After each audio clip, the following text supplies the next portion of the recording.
After a year on the road, I thought I'd get tired of traveling. The endless clatter of railways, highways, and everything in between.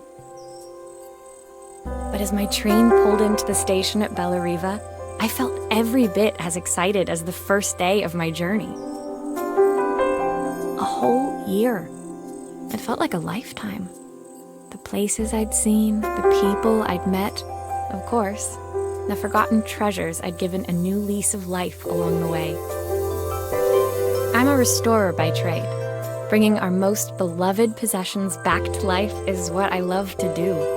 I'd been traveling for months, working my way from one town to the next, fixing everything from family heirlooms to VCRs.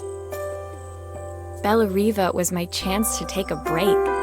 Unfortunately, that would have to wait until after I'd unpacked.